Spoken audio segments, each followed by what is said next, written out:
నడిచినా కూర్చున్నా మోకాళ్ళ నొప్పులు వస్తున్నాయా? ప్రాణ పెయిన్ క్లినిక్ లో అధునాతన చికిత్సతో మోకాళ్ళ నొప్పులు తగ్గించుకోండి. వెల్కమ్ టు మనం టీవీ.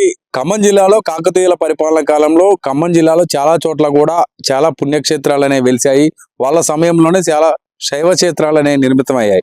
ముఖ్యంగా ఖమ్మం జిల్లాకు సంబంధించి అప్పుడు అడవిగా ఉన్నటువంటి ప్రాంతం నీలాద్రిలో విగ్రహాన్ని ఏర్పాటు చేయడం, శివలింగాన్ని ఏర్పాటు చేయడం, తర్వాత అది పెద్ద ఎత్తున వైభవపేతంగా దేవాలయం అత్యంత ఆదరణ పొందుతుండడం చూస్తుంటాం. కానీ ఖమ్మం జిల్లా నుంచి నీలాద్రి వెళ్ళేటటువంటి విఎంబజర్ నుంచి నీలాద్రి వెళ్ళే దారిలో ఉన్నటువంటి ఒక దగ్గర ఈ చెట్టు మనం చూడొచ్చు. ఈ చెట్టు కాకతీయులు వేసిన చెట్టు. అప్పట్లో దాదాపుగా 400 నుంచి 500 ఏళ్ల క్రితమే ఈ చెట్టు వేయడం జరిగింది. ఇక్కడ కూడా ఒక అమ్మవారిని ప్రతిష్ఠించిన నేపథ్యంలో ఇక్కడ ఉన్నటువంటి లోకల్ గా ఉన్నటువంటి పీపుల్ అంతా కూడా గిరిజన ప్రాంత ప్రజలు వీళ్ళంతా కూడా అప్పటి నుంచి అమ్మవారిని పూజిస్తున్నారు. అప్పుడు ఇది పెద్ద అడవిలా ఉండేది. ఇప్పుడు ప్రస్తుతం ఊరి పక్కకు వచ్చింది. రోడ్డు కూడా నిర్మాణం కావడంతో ఈ అమ్మవారు దేవాలయ నిర్మాణం అయితే కాలేదు. కేవలం ఈ చెట్టునే పూజిస్తున్నారు. ఇక్కడ ఉన్నటువంటి వాళ్ళు ప్రతి సంవత్సరం కూడా పెద్ద ఎత్తున గిరిజన ప్రాంత ప్రజలందరూ కూడా ఇక్కడికి వచ్చి అమ్మవారిని పూజిస్తూ ఉంటారు. ఇటు నీలాద్రికి సంబంధించి దేవాలయం పెద్ద ఎత్తున డెవలప్ అవుతుంది. నీలాద్రి దేవాలయం వెళ్ళే రూట్ అంతా కూడా చాలా డెవలప్ అవుతుంది. దేవాలయానికి కూడా పెద్ద ఎత్తున భక్తులు వస్తారు. కానీ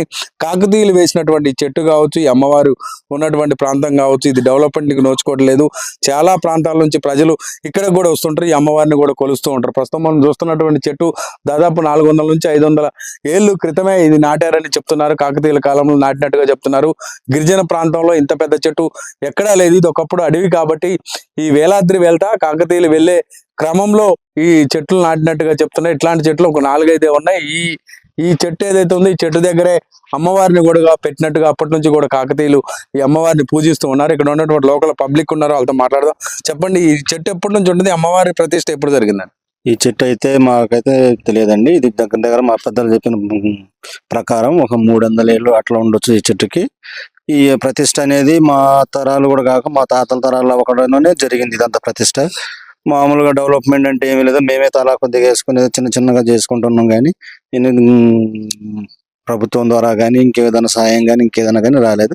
గుడి కట్టి కొద్దిగా దీన్ని డెవలప్ చేస్తే మేమందరం కూడా పూజ చేసుకోవడం బాగుంటుంది. కొద్దిగా మంచి వాతావరణంలో ఉండొచ్చు అని అనుకుంటున్నాం.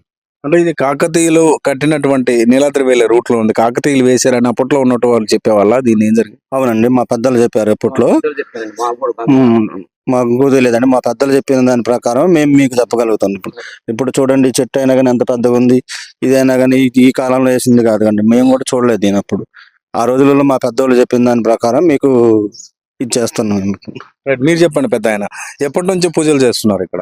దాదాపు మాకు తెలియదు. దాదాపు 3వ సంవత్సరం, ఇది 3వ తరం. ఇది ఆ నుండి కూడా దాదాపు ఈ చెట్టు ఎప్పుడు పుట్టిందో కూడా మాకు తెలియదు.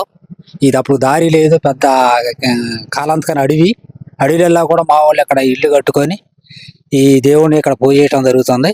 అప్పటి నుంచి ఇప్పటికి దీనికి సహాయ సహకారాలకు ప్రభుత్వం నుంచి ఏం అందబట్టలేదు. అయినా కానీ మేము ఏదో రకంగా మేమే సొంత సహాయం చేసుకుంటున్నాం. ఆ ప్రభుత్వం ఇప్పటికైనా గుర్తించి ఏదన్నా కొద్దిగా సాయం చేసి గుడి కట్టిస్తారని నీలాద్రి వెళ్ళే ప్రతి ఒక్క భక్తులు కూడా ఈ అమ్మవారిని కూడా దర్శించుకుంటారా పెద్ద ఆయన? దర్శించుకుంటామండి. ప్రతి ఒక్కళ్ళు వచ్చేవాళ్ళు పోయేవాళ్ళు 300 సంవత్సరాల నుంచి కూడా బాగా నడుపుతున్నారు.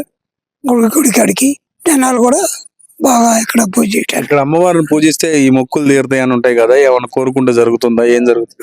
కోరుకుంటే జరుగుతుందండి. జరుగుతున్నాయండి. అది మీరు చెప్పండి. వస్తుంటారా గుడికి రోజు ఇక్కడికి అమ్మవారి కాడికి? వస్తామండి, వారం వస్తాం. ఏదైనా మొక్కు ఉంటే వస్తాం. కోళ్ళు కనుక కోసుకొని వెళ్తుంటామండి.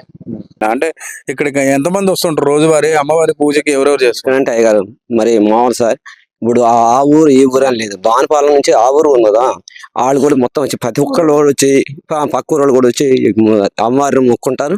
మొక్కుని దర్శనం చేసుకుంటే కోళ్ళు కోసుకుంటారు, ఏడుపోతులు కొత్తారు. మంచి శ్రావణ మాసంలో అయితే 2 ఆదివారం గురువారం అసలు శాంతి దొరుకుతాయి. సాకలోళ్ళు మంగళోళ్ళు ఇక్కడే ఉంటారు కదా. పాల పొంగలు చేస్తాం, అన్ని చేస్తాం. ఇప్పుడు ఈ చెట్టు ఎన్నేళ్ల నుంచి ఉంది అంటున్నారు? నాకు చింతనమయ్య, నాకు తెలియదు. అప్పుడు మాకు బురత అయినంత అడివయ్యా, నేను చింతనం, నాకు తెలియదు. అంటే ఇక్కడ ఏ మొక్కులు తీరుతుంటాయి? అంటే సంతానం, అట్లా సంతానం మొక్కులు ఉంటాయి. ఇప్పుడు ఆశీర్వాదాలు ఏదైనా ఉంటాయి, అవి దాన్ని బట్టి తల్లి నాకు ఈ సాయం చేసి పెట్టమంటే కదా, తల్లి నాకు ఈ సాయం చేస్తే నేను కోడిని కోసుకుంటున్నాం, ఏడపోతుని కోసుకుంటున్నా అంటే కదా, అంటే ఆ మొక్కు తీరుద్ది. తీసుకొచ్చి 4 పిలుచుకొని చేయగలుగుతాం సార్. అది పాల్పంగం ఇది చేస్తారు సార్. ఎన్నో ఏళ్లుగా గిరిజనులందరూ కూడా ఆరాధ్య దైవంగా ఈ అమ్మవారిని పూజిస్తుంటారు. లోకల్ గా ఉన్నటువంటి పబ్లిక్ ఎవరైతే ఉన్నారో వాళ్ళందరూ కూడా ఈ టెంపుల్ తెలుసు. చాలా చోట్ల నుంచి కూడా తమ మొక్కులు తీర్చుకున్నట్టయితే ఇక్కడికి వచ్చి ఈ చెట్టును కూడా మొక్కుంటామని చెప్తున్నారు. ఈ చెట్టు దాదాపుగా 400 నుంచి 500 ఏళ్ల నాటి చెట్టు. చాలా పెద్ద వృక్షంగా ఉంది. ఇది రోడ్డు పక్కనే ఉంది. ఇప్పుడు గతంలో ఇది అడవిలో ఉండేది. ఇది కాకతీయులు నాటిన చెట్టుగా లోకల్ గా ఉన్నటువంటి వాళ్ళు చెప్తున్నారు. ముఖ్యంగా గిరిజనులు ఎవరైతే ఉంటారో అప్పట్లో అడవుల్లో ఉండేవాళ్ళు. ఈ అడవులన్నీ కూడా కొంత కనుమరుగు కావడంతో ప్రస్తుతం రోడ్లు కూడా ఏర్పడ్డాయి, ఊళ్ళు కూడా మారినాయి. కాబట్టి ఏదైతే పురాతనంగా ఉన్నటువంటి ఈ అమ్మవారి విగ్రహం కావచ్చు, ఈ ప్రతిమలు కావచ్చు, వీటన్నిటిని కూడా డెవలప్ చేసి ఒక గుడి కట్టిస్తే నీలాద్రితో పాటు ఇది కూడా వైభవోపేతంగా అవుతుంది, పుణ్యక్షేత్రంగా మారుతుందని, అమ్మవారి కరుణ కటాక్షాలు అందరి మీద ఉంటాయని చెప్పేసి లోకల్ గా ఉన్నటువంటి గిరిజన బిడ్డలందరూ కూడా కోరుకుంటున్నారు. ఇది ఇక్కడ పరిస్థితి కెమెరా అశోక్ కిరణ్ ఖమ్మం.